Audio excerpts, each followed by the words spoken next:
देखिए, आज हम लोग 1857 का विद्रोह पढ़ने वाले हैं। ये मॉडर्न हिस्ट्री के अंतर्गत आता है। 1857 के विद्रोह से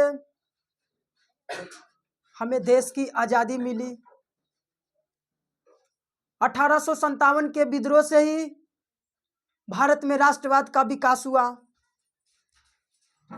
और इस विद्रोह के तहत ही कांग्रेस पार्टी की भी स्थापना हुई। इस विद्रोह के अंतर्गत ही कांग्रेस पार्टी की स्थापना हुई और कांग्रेस पार्टी ने ही वर्ष 1947 में देश की आज़ादी भी दिलवाई। ये 1857 का विद्रोह है क्या? ये कैसे उत्पन्न हुआ? आखिर यह कैसे उत्पन्न हुआ 1857 का विद्रोह? तो देखिए, 1857 का विद्रोह जो है यह सिपाहियों के द्वारा शुरू किया गया था। जो 1857 का विद्रोह है वह सिपाहियों के द्वारा शुरू किया गया था और जिन सिपाहियों के द्वारा 1857 का विद्रोह शुरू किया गया था, जिन सिपाहियों के द्वारा 1857 का विद्रोह शुरू किया गया था, वे एक ऐसे सिपाही थे जो अंग्रेजों के अधीन कार्यरत थे। 1857 के विद्रोह की शुरुआत जिन सिपाहियों भाइयों के द्वारा किया गया था, वे एक ऐसे सिपाही थे जो अंग्रेजों के अधीन कार्यरत थे। जो अंग्रेजों के अधीन कार्यरत थे मतलब अंग्रेजों के यहाँ काम करते थे। लेकिन इन सिपाहियों को अंग्रेजों के द्वारा काफी शोषण किया गया। शोषण का मतलब जो भारतीय मूल के सिपाही थे जो अंग्रेज के अधीन कार्यरत थे, उन सिपाहियों को अंग्रेज अच्छे रहने के लिए कपड़ा नहीं देता था, अच्छे खाने के लिए भोजन नहीं देता था, अच्छे वेतन नहीं देता था, अच्छे नौकरी नहीं देता था। मतलब भारतीय मूल के सिपाहियों के साथ अंग्रेज काफी अभद्र का व्यवहार करता था, अभद्रा वाला व्यवहार करता था। इन शोषण से प्रताड़ित होकर सिपाहियों ने अंग्रेजों के खिलाफ विद्रोह कर दिया, जिस विद्रोह को इतिहास में 1857 का विद्रोह या 1857 का सिपाही विद्रोह कहा जाता है। 1857 का विद्रोह, 1857 का विद्रोह या 1857 का सिपाही विद्रोह कहा जाता है और यह विद्रोह लगभग 1 वर्षों तक चला। यह विद्रोह लगभग 1 वर्षों तक चला। यह विद्रोह लगभग 1 वर्षों तक चला। यही वजह है कि 1857 का विद्रोह, इसी वजह से 1857 का विद्रोह शुरू हुआ माना जाता है। इस विद्रोह को अंग्रेजों ने अपने बलपूर्वक के दम पर दबा दिया। मतलब जो 1857 का विद्रोह हुआ, अंग्रेज अपने ताकत के दम पर इस विद्रोह को दबाता गया। देखिए, 1857 के विद्रोह को हम लोग 5 भागों में बांटकर पढ़ेंगे। 1857 के विद्रोह को हम लोग 5 भागों में बांटकर पढ़ेंगे और जो 5 भागों में बांटकर पढ़ेंगे वो कौन कौन सा भाग है? पहला, 1857 का विद्रोह। 1857 के विद्रोह को स्वरूप या प्रकृति को पढ़ेंगे।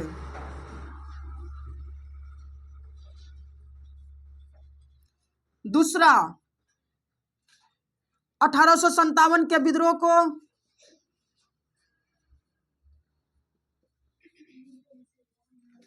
कारण को पढ़ेंगे और तीसरा, इस विद्रोह का विस्तार और नेतृत्व को पढ़ेंगे।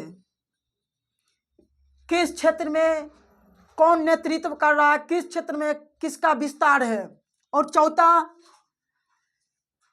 इस विद्रोह के असफलता को पढ़ेंगे कि यह विद्रोह असफल क्यों हुआ। असफलता को पढ़ेंगे और पांचवा इस विद्रोह का परिणाम पढ़ेंगे। कई सारे परिणाम भी निकलकर आए हैं इस विद्रोह के अंतर्गत। इसको पढ़ने से पहले जो कुछ 10 फैक्ट है, 5-7 फैक्ट है, वह पेपर में धड़ल्ले से पूछता है, उस फैक्ट को पहले हम लोग देखेंगे। इस विद्रोह के समय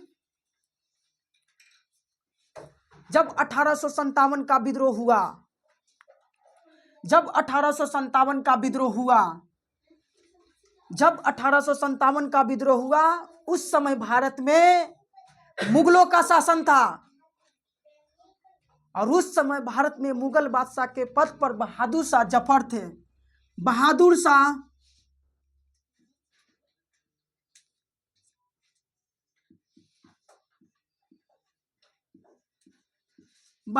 जफर या बहादुर शाह द्वितीय था। इनका शासनकाल 1775 से 1862 ईस्वी तक रहा।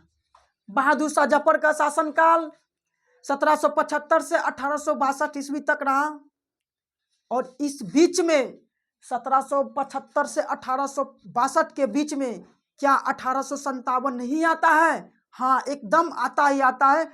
तो हम कह सकते हैं ना कि इस समय मतलब 1857 के विद्रोह के समय भारत में मुगल बादशाह के पद पर बहादुर शाह जफर या बहादुर शाह द्वितीय था। बहादुर शाह जफर या बहादुर शाह द्वितीय था और इस विद्रोह के समय ही 1857 के विद्रोह के समय ही भारत के गवर्नर जनरल लॉर्ड कैनिंग थे। भारत के गवर्नर जनरल लॉर्ड कैनिंग थे।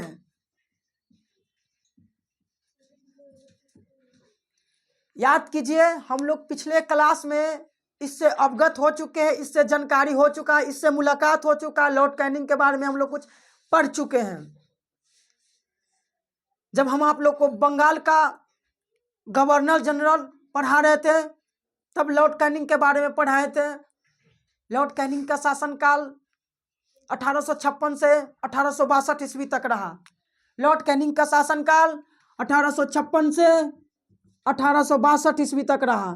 तो इस बीच में 1857 आता है कि नहीं आता है? एकदम आता है। तो हम कह सकते हैं कि 1857 के विद्रोह के समय भारत के गवर्नर जनरल लॉर्ड कैनिंग थे।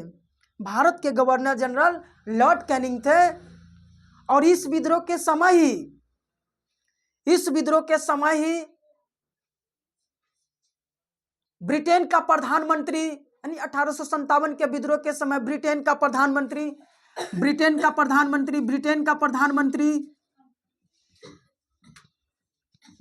प्रधानमंत्री लॉर्ड पामस्टन थे।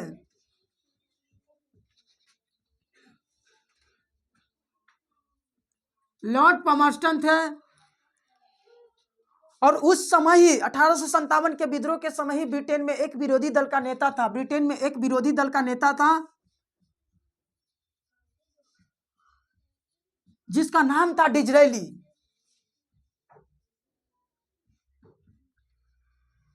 जिसका नाम था डिजरेली। 1857 का विद्रोह का सबसे मजबूत पक्ष हिंदू मुस्लिम एकता। 1857 के विद्रोह का सबसे मजबूत पक्ष हिंदू मुस्लिम एकता था। मतलब जब 1857 का विद्रोह हुआ था तो उस समय भारत के हिंदू और मुस्लिम एक साथ कंधा में कंधा मिलाकर चला किया करते थे और एक साथ हिंदू और मुस्लिम जो भारत के थे वो अंग्रेजों के खिलाफ विरोध करते थे। इसलिए हम कहते हैं कि भारत 1857 के विद्रोह के समय सबसे जो मजबूत पक्ष था वह हिंदू मुस्लिम एकता था। इस विद्रोह का प्रतीक चिन्ह 1857 के विद्रोह का प्रतीक चिन्ह रोटी और कमल का फूल था। रोटी और कमल का फूल था। जिस तरह से मतलब 1857 का विद्रोह का जो प्रतीक चिन्ह था वह रोटी और कमल का फूल था। रोटी और कमल के फूल के जरिए ही 1857 का विद्रोह का प्रतीक चिन्ह बना। देखिए, सबसे पहले हम लोग स्वरूप या प्रकृति को पढ़ेंगे, तब जाके कारण को पढ़ेंगे, तब जाके विस्तार को पढ़ेंगे, तब जाकर परिणाम, असफलता को पढ़ेंगे, तब जाकर परिणाम को पढ़ेंगे। सबसे पहले हम लोग स्वरूप 1857 के विद्रोह को स्वरूप या प्रकृति को पढ़ेंगे। देखिए, जब 1857 का विद्रोह हुआ था ना, तो कई इतिहासकार विद्वानों के बीच मतभेद है। जब 1857 का विद्रोह हुआ था तो कई इतिहासकार विद्वानों के बीच मतभेद है। कोई इतिहासकार विद्वान इसे राष्ट्रीय विद्रोह कहता है, तो कोई इतिहासकार विद्वान इसे स्वतंत्रता आंदोलन कहता है, तो कोई इतिहासकार विद्वान इसे ना तो प्रथम ना राष्ट्रीय ना ही स्वतंत्रता आंदोलन कहता है, तो कोई विद्वान इसे सिपाही विद्रोह कहता है, कोई विद्वान इसे सभ्यता और बर्बरता के बीच युद्ध बतलाया, कोई विद्वान इसे हिंदू और मुस्लिमों के बीच का युद्ध बतलाया। मतलब हर एक विद्वान का अलग अलग स्टेटमेंट दे रहा। कोई कह रहा कि सिपाही के चलते यह लड़ाई हुआ। विद्रोह का मतलब लड़ाई, विद्रोह का मतलब क्या, लड़ाई। कोई इतिहासकार विद्वान इसे कहता है कि यह सिपाही को लेकर लड़ाई शुरू हुआ, तो कहता कि नहीं। कोई कहता कि देश को आज़ादी करवाने को लेकर 1857 के विद्रोह शुरू हुआ, तो कोई कहता नहीं, देश के आज़ादी के चलते नहीं हुआ है। कोई कहता है सभ्यता और बर्बरता के बीच का युद्ध है। मतलब हर एक इतिहासकार विद्वान के अलग अलग स्टेटमेंट अपना अपना दे रहे हैं। 1857 का विद्रोह तो हुआ, इसको होने का कई सारे कारण थे, लेकिन उनमें जो मुख्य कारण था वो ये था, चर्बी युक्त कारतूस वाले। 1857 के विद्रोह का बहुत सारे कारण था, लेकिन जो उनमें से मुख्य कारण था वो ये था, चर्बी युक्त कारतूस वाले।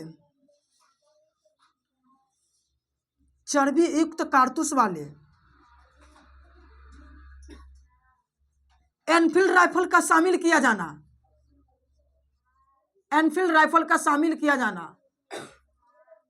चर्बी युक्त कारतूस वाले एनफील्ड राइफल का शामिल किया जाना ही 1857 का विद्रोह का तत्कालीन कारण बना।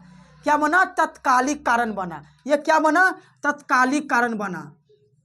ये तत्कालिक कारण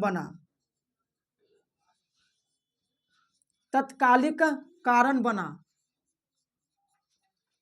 जो 1800। देखो, आदमी में बहुत सारे कारण होता, लेकिन समझाने के ऊपर करें, कोई व्यक्ति किसी को माथा फोड़ता है, कारण तो है उसको भी।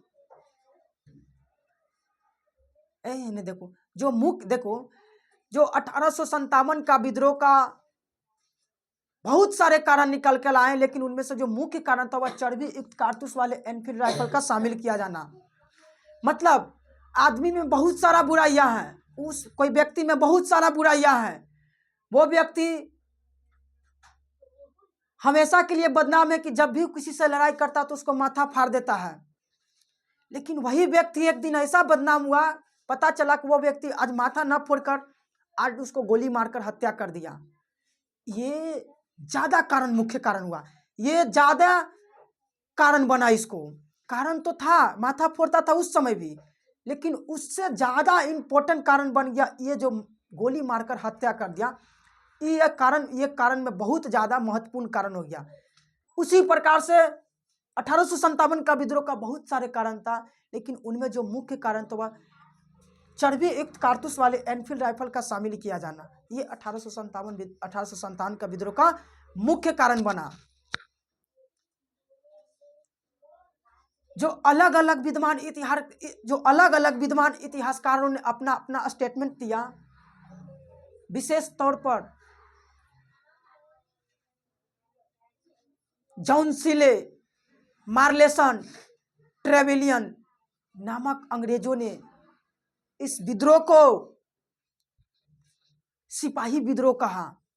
विशेष तौर पर जॉन सिले, मार्लेसन, ट्रेवेलियन इस विद्रोह को सिपाही विद्रोह कहा। फिर इसके बाद एक ब्रिटेन में विरोधी दल का नेता था जिसका नाम था डिज़रायली, पढ़ा चुके थोड़ा कौन पीछे।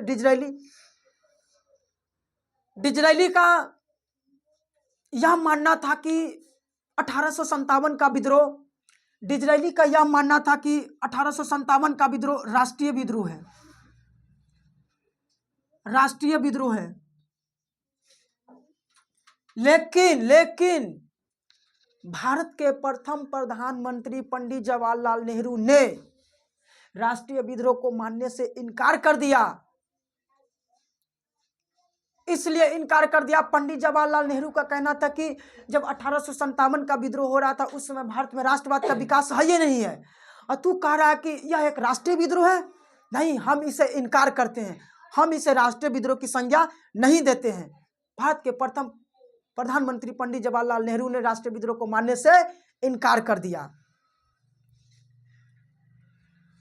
इस विद्रोह को यानी 1857 के विद्रोह के ऊपर किताब लिखने का काम 1857 के विद्रोह के ऊपर किताब लिखने का काम एसन सेन, किताब लिखने का काम एसन सेन नामक विद्वान ने किया। जो 1857 का विद्रोह पर किताब लिखने का काम किया वह एसन सेन नामक विद्वान ने किया। और जो एसन सेन नामक पुस्तक लिखी वही पुस्तक का नाम है 1857, मतलब 1857 नामक पुस्तक के लेखक कौन है? एसन सेन। और एसन सेन 1857 का विद्रोह का सरकारी इतिहासकार भी है। एसन सेन 1857 के विद्रोह के सरकारी इतिहासकार भी है। एसन सेन का मानना यह था कि जो 1857 का विद्रोह है ना, यह धर्म को लेकर शुरू हुआ और स्वतंत्रता आंदोलन के रूप में खत्म हुआ। एसन सेन का यह मानना है कि 1857 का विद्रोह धर्म को लेकर शुरू हुआ और स्वतंत्रता आंदोलन के रूप में खत्म हुआ। देखिए, अभी हम लोग थोड़ा कुन पढ़े हैं धर्म को लेकर। वह धर्म क्या था? 1857 के विद्रोह के कारण जानेंगे तो धर्म को लेकर ही हुआ है। अभी हम लोग में थोड़ा पढ़े हैं कि जो चर्बी युक्त कारतूस वाले एनफील्ड राइफल था, जो चर्बी युक्त कारतूस वाले एनफील्ड राइफल था, इसमें गाय और सुअर की चर्बी मिली हुई थी। एसन सेन का मानना धर्म को लेकर यही था। एसन सेन को मानना धर्म को लेकर यही था। फिर एसन सेन को मानना धर्म को लेकर यही था। 1857 के विद्रोह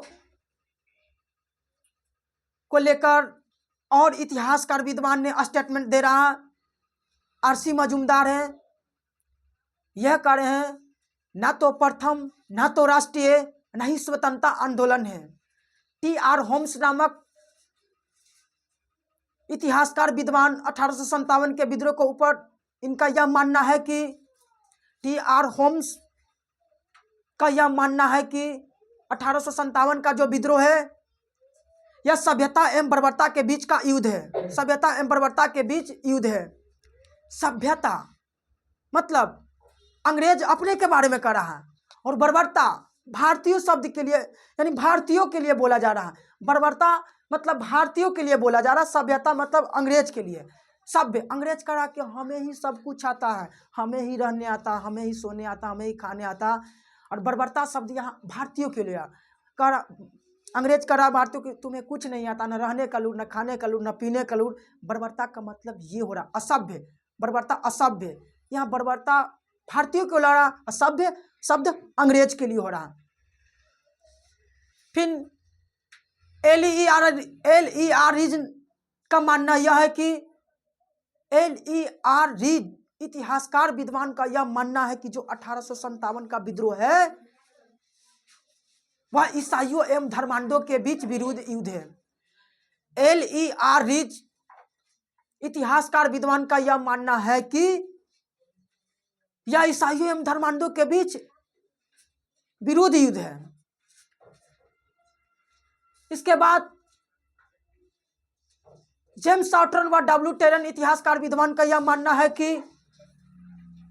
यह हिंदू और मुसलमानों के बीच अंग्रेजों के खिलाफ षड्यंत्र है। इसके बाद जेम्स सॉटर्न व W टेरन इतिहासकार विद्वान का यह मानना है कि जो 1857 का विद्रोह है वह हिंदू और मुसलमानों के बीच विरुद्ध युद्ध है। बहुत सारे इतिहासकार अपना अपना अलग स्टेटमेंट दे रहे हैं। जैसे रामविलास शर्मा को मानना यह है कि यह जन क्रांति है। अशोक मेहता का यह मानना है। बहुत सारा अलग अलग यह इतिहासकार विद्वान बहुत सारा अपना अपना अलग स्टेटमेंट दे रहे हैं। पंडित जवाहरलाल नेहरू ने माना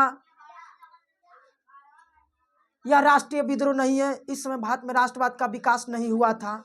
पंडित जवाहरलाल नेहरू 1857 का विद्रोह के बारे में यह अपना स्टेटमेंट दे रहे हैं। मतलब बहुत सारे अलग अलग इतिहासकार विद्वान अपना अलग अलग स्टेटमेंट दे रहे हैं कि कोई बोल रहा है कि सिपाही को लेकर लड़ाई हुआ, कोई करा देश को लेकर लड़ाई हुआ, कोई करा देश को लेकर लड़ाई नहीं हुआ, कोई धर्म को लेकर कह रहा। सब इतिहासकार विद्वानों के अलग अलग स्टेटमेंट दे रहे हैं, लेकिन जो उसका मूल कारण था वह धर्म को लेकर ही शुरू हुआ था। वह धर्म को लेकर ही शुरू हुआ था। मतलब कारण को हम पढ़ेंगे। तत्कालिक कारण देखिए, तत्कालिक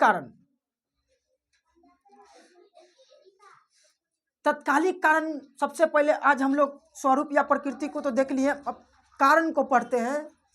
जो 1857 के विद्रोह का तत्कालिक कारण यह था कि चर्बी एक कारतूस वाले एनफील्ड राइफल का शामिल किया जाना। मतलब अंग्रेज पहले यानी ब्रिटिश सेना या अंग्रेज पहले ब्राउन बेस नामक राइफल रखता था। ब्रिटिश सेना में पहले ब्राउन बेस नामक राइफल हुआ करता था। ब्रिटिश सेना में पहले ब्राउन बेस नामक राइफल हुआ करता था। देखिए, अभी आप लोग वीवो सैमसंग का फोन रखे हुए हैं। अभी आप लोग सैमसंग का फोन 10,000 वाला रखे हुए हैं। इससे नया वर्जन का फोन आएगा, इससे नया वर्जन का फोन आएगा, इससे नया वर्जन का जब फोन आएगा इससे अच्छे क्वालिटी का फोन आएगा और आपके पास पैसा भी रहे और पसंद भी वो फोन आ जा रहा है, तो क्या उस फोन को आप नहीं खरीद पाइएगा? एकदम खरीद पाइएगा। उसी तरीका से ब्रिटिश सेना में पहले ब्राउन बेस नामक राइफल हुआ करता था। इससे अच्छे तकनीकी के मार्केट में राइफल आ चुके थे। तो ब्रिटिश सरकार ने यह निर्णय लिया कि क्यों नहीं हम ब्राउन बेस नामक राइफल को हटाकर इसके जगह पर अच्छे तकनीक का राइफल मार्केट में आ चुका है, उस राइफल को हम शामिल कर लें। और जो अच्छे तकनीक का राइफल मार्केट में आया था उस राइफल का नाम था एनफील्ड राइफल। उस राइफल का नाम था एनफील्ड राइफल। और एनफील्ड राइफल ब्रिटिशों सेना ने एनफील्ड राइफल ब्रिटिशों ने अपनी सेना में दिसंबर 1856 में शामिल किया। दिसंबर 1856 में शामिल किया। एनफील्ड राइफल को ब्रिटिशों ने अपनी सेना में दिसंबर 1856 में शामिल किया। अब देखो, कोई भी नया वर्जन का चीज आता तो उसको चलाने के लिए ट्रेनिंग दिया जाता है। आप लोग को आज कल के डेट में पुलिस में नौकरी करेंगे या दरोगा में नौकरी करेंगे या कोई भी सरकारी में नौकरी करेंगे तो आपको सबसे पहले ट्रेनिंग दिया जाता है। बिना ट्रेनिंग के आप कैसे काम करेंगे एकदम नहीं। हो सकता है आप जानते हैं चलाने के लिए, लेकिन वो आप साइकिल चलाने के लिए जाते हैं, लेकिन एक मॉडलाइज साइकिल आया, चलाने के लिए जानते हैं, काटने के लिए जानते हैं, लेकिन जो सिस्टम उसको इधर उधर थोड़ा किया हुआ है, तो उसके लिए सबसे पहले आपको जानना जरूरी है, ट्रेनिंग लेना जरूरी है। उसी प्रकार से ब्राउनबेस नामक राइफल के स्थान पर एनफील्ड राइफल को ब्रिटिश सरकार ने अपनी सेना में दिसंबर 1856 में शामिल किया। इसको चलाने के लिए ट्रेनिंग दिया जाता था। एनफील्ड राइफल को चलाने के लिए जो ट्रेनिंग दिया जाता था वह बंगाल के दमदम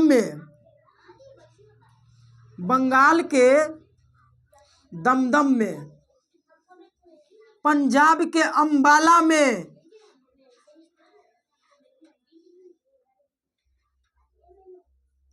और पाकिस्तान के सियालकोट में,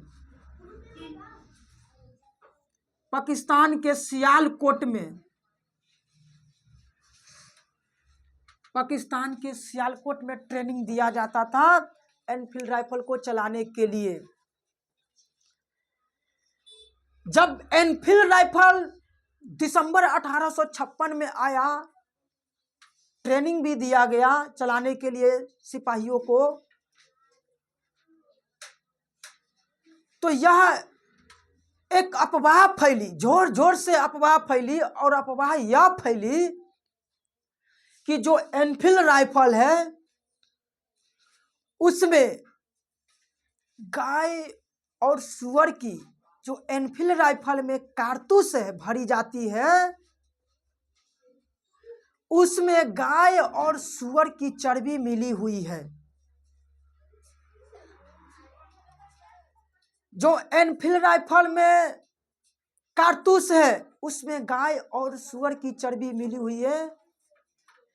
हाँ देखिए, एनफील्ड राइफल को चलाने के लिए एनफील्ड राइफल में कारतूस भरी जाती थी, और उस राइफल को चलाने के लिए सबसे पहले मुंह से खोला जाता था। उस कारतूस के ऊपर एक मोटी परत होती थी। एनफील्ड राइफल में जो कारतूस होती थी उस कारतूस में एक मोटी परत होती थी, और उस मोटी परत को सबसे पहले मुंह से खोला जाता था, और उस कारतूस में गाय और सुअर की चर्बी मिली हुई थी। इससे जो गाय और सुअर की चर्बी मिली हुई थी, इससे भारतीय मूल के सिपाहियों को अपमान होता था। भारतीय मूल के सिपाहियों को काफी अपमान होता था। होता था क्या, हिंदू लोग गाय का मांस नहीं खा सकता है, मुस्लिम लोग सुअर का मांस नहीं खा सकता है। मुस्लिम लोग सुअर शब्द लेना भी वर्जित करता है, मुस्लिम लोग सुअर शब्द का नाम लेना भी पाप मानता है। हिंदू भी गाय को मांस को लेकर, यानी अपना मांस को लेकर, गाय शब्द को मांस को लेकर पाप माना जाता है। मतलब गाय का मांस हिंदू के लिए अच्छा नहीं है। अगर हिंदू लोग गाय का मांस खाता तो वह हिंदू नहीं कहलाएगा, और मुस्लिम लोग सुअर खाएगा तो वो मुस्लिम नहीं कहलाएगा। ऐसा जानबूझकर अंग्रेज कर रहा था। ऐसा जानबूझकर एनफील्ड राइफल में अंग्रेज लोग गाय और सुअर का चर्बी मिला रहा था, ताकि भारत के लोगों को, इसलिए कर रहा था, भारत के लोगों को अंग्रेज ईसाईकरण करना चाहता था। मतलब भारत के हिंदू और मुस्लिम को ईसाई बनाना चाहता था। मतलब भारत के हिंदू और मुस्लिम को अंग्रेज ईसाई बनाना चाहता था, इसलिए कर रहा था। जो भारतीय मूल के व्यापारी अंग्रेज के अधीन काम करते थे, उनमें से कुछ सैनिक स्वाभिमान थे, और उन सैनिक में से ही एक सैनिक थे जिनका नाम था मंगल पांडे। जब इस बात की खबर मंगल पांडे को लगा कि एनफील्ड राइफल जो एनफील्ड राइफल हम लोग को दिया गया है, क्या सच में इस राइफल में अंग्रेजों ने गाय और सुअर का चर्बी मिलाया हुआ है? क्या सच में जो एनफील्ड राइफल में कारतूस भरी जाती है, उस कारतूस में गाय और सुअर की चर्बी मिलाया जा रहा है? तो मंगल पांडे ने जहां कारतूस बनता था एनफील्ड राइफल का, जहां एनफील्ड राइफल में कारतूस भरा जाता था और जहां कारतूस बनता था, मंगल पांडे ने उस कारखाना में चोरी छिपके से पहुंच गए। मंगल पांडे ने उस कारखाना में चोरी छिपके से पहुंच गए और देखें क्या सच में गाय और सुअर का चर्बी मिलाया जा रहा है। जब मंगल पांडे ने यह देखा कि सच में तो यहाँ तो सच में गाय और सुअर का चर्बी मिलाया जा रहा है, तो मंगल पांडे ने एनफील्ड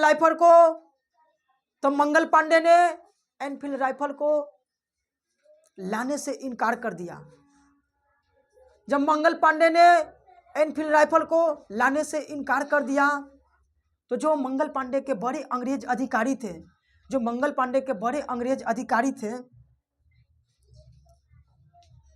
जिनका नाम, जो मंगल पांडे के बड़े अंग्रेज अधिकारी जनरल ह्यूज और जनरल बाग थे, वह मंगल पांडे के ऊपर काफी जोर शोर से दबाव डाला कि नहीं मंगल पांडे, आपको इस राइफल का प्रयोग में लाना ही लाना है। मंगल पांडे के ऊपर कितनों भी जनरल ह्यूज और जनरल बाग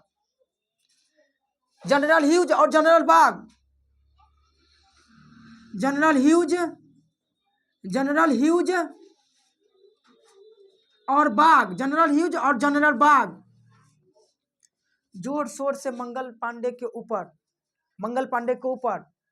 दबाव डाला। मंगल पांडे नहीं माना और इस राइफल को लाने से इनकार कर दिया, जिस वजह से मंगल पांडे ने अपने बड़े अंग्रेज अधिकारी जनरल ह्यूज और जनरल बाग को हत्या कर दिया और जनरल ह्यूज को गोली मारकर हत्या किया और जनरल बाग को तलवार से काटकर हत्या किया। और यह हत्या 29 मार्च 1857 को किया गया। 29 मार्च 1857 ईस्वी को किया गया, जब मंगल पांडे ने अपने बड़े अंग्रेज अधिकारी जनरल ह्यूज और जनरल बाग को 29 मार्च को 1857 को हत्या कर दिया गया। तब कुछ ही दिन बाद मंगल पांडे को 6 अप्रैल यानी कुछ ही दिन बाद मतलब 6 अप्रैल मंगल पांडे को 6 अप्रैल 1857 ईस्वी को गिरफ्तार कर कोर्ट मार्शल कर लिया गया। और फिर 2 दिन बाद 6 अप्रैल से 2 दिन बाद मतलब 8 अप्रैल 1857 ईस्वी को 8 अप्रैल 1857 ईस्वी को मंगल पांडे को फांसी होने वाला था। 8 अप्रैल 1857 ईस्वी को मंगल पांडे को फांसी होने वाला था। जब मंगल पांडे फांसी पर चढ़ने वाले थे, तब अपने मुल्क के सैनिक को, अपने मुल्क के सिपाहियों को एक नारा दिए और उस नारा का नाम था हल्ला बोल। एक नारा दिए, उस नारा का नाम था हल्ला बोल का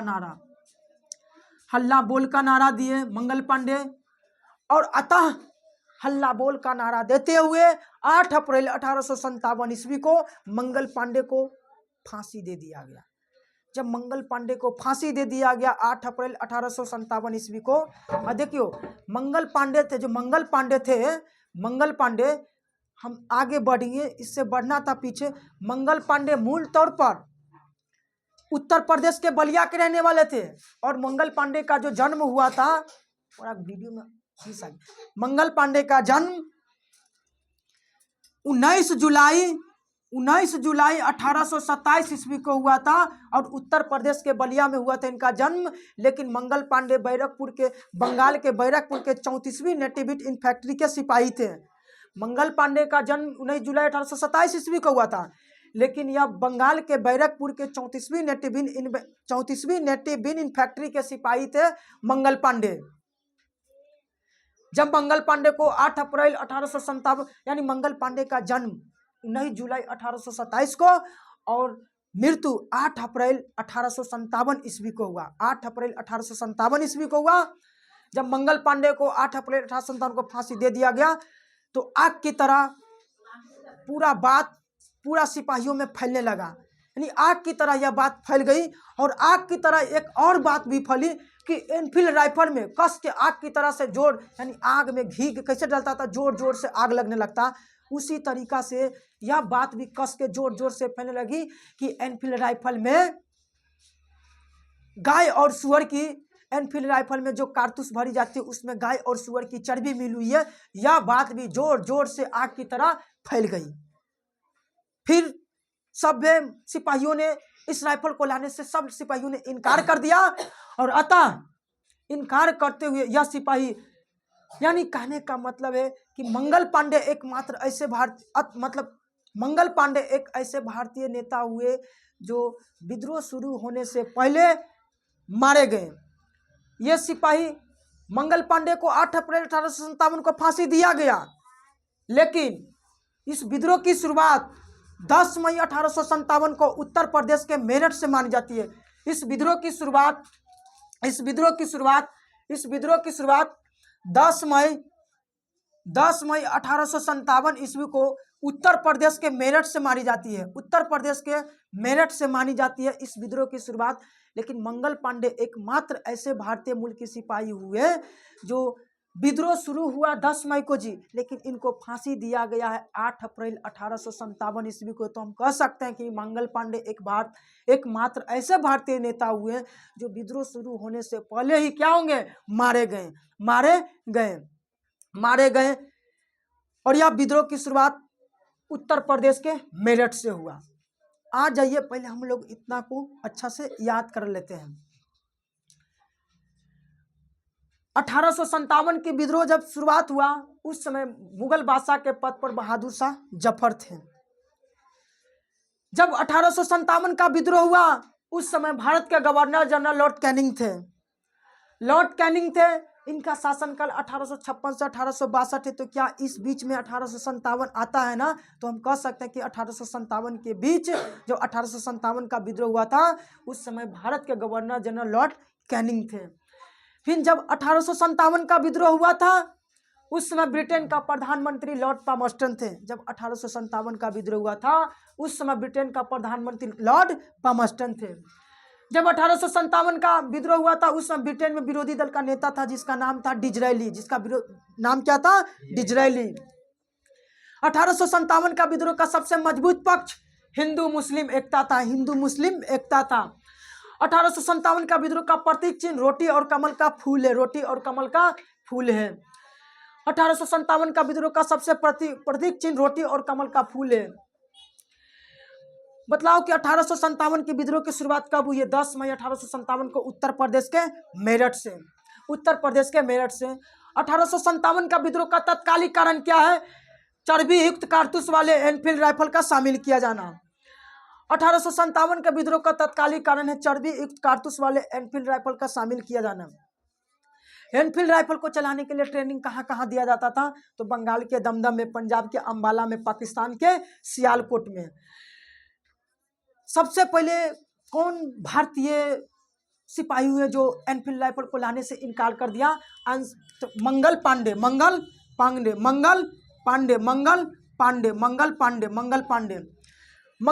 ने अपने बड़े अंग्रेज 2 अधिकारी को किसकी हत्या किया था? तो जनरल ह्यूज और जनरल बाग को। मंगल पांडे ने अपने बड़े 2 अंग्रेज अधिकारी की हत्या किया था, जनरल ह्यूज और जनरल बाग को। और यह हत्या कब किया गया था? 29 मार्च 1857 ईस्वी को। 29 मार्च 1857 ईस्वी को। फिर मंगल पांडे को गिरफ्तार कब किया गया? तो 6 अप्रैल 1857 ईस्वी को, 6 अप्रैल 1857 ईस्वी को मंगल पांडे को फांसी कब दिया गया? 8 अप्रैल 1857 ईस्वी को। जब मंगल पांडे को फांसी पड़ने वाला था तो मंगल पांडे ने क्या चीज का नारा दिया? तो हल्ला बोल का नारा दिया। क्या चीज का नारा दिया? हल्ला बोल का नारा दिया। और ब्रिटिशों सेना ने एनफील्ड राइफल कब शामिल किया? तो दिसंबर 1856 में। दिसंबर 1856 में ब्रिटिशों सेना ने एनफील्ड राइफल को कब शामिल किया? दिसंबर 1856 में। दिसंबर 1856 ईस्वी में।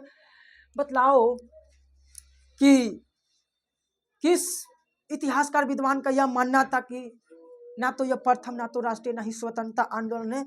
आरसी मजूमदार का कहना है। जॉन सीले मार्लेसन ट्रेविलियन का मानना है कि 1857 का विद्रोह एक सिपाही विद्रोह है। जॉन सीले का यह मानना है कि 1857 का विद्रोह, जॉन सीले का यह मानना है कि जॉन सीले, यहां तक आता है जी, देखो तो जॉन सीले मार्लेसन ट्रेविलियन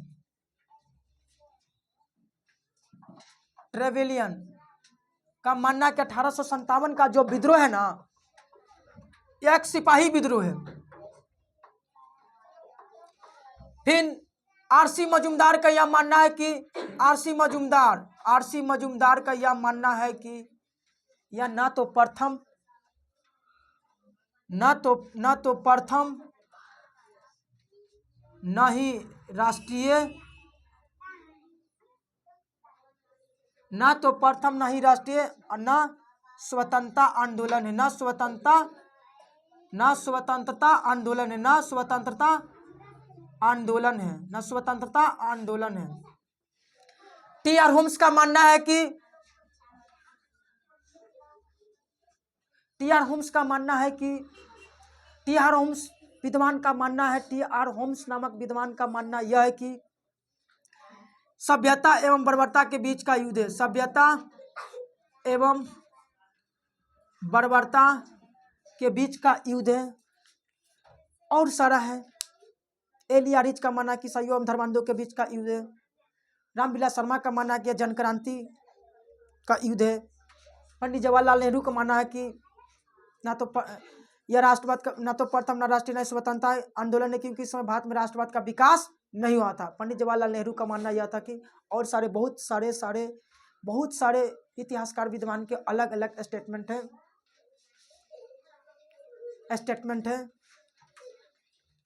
कितना मिनट हुआ देखो तो।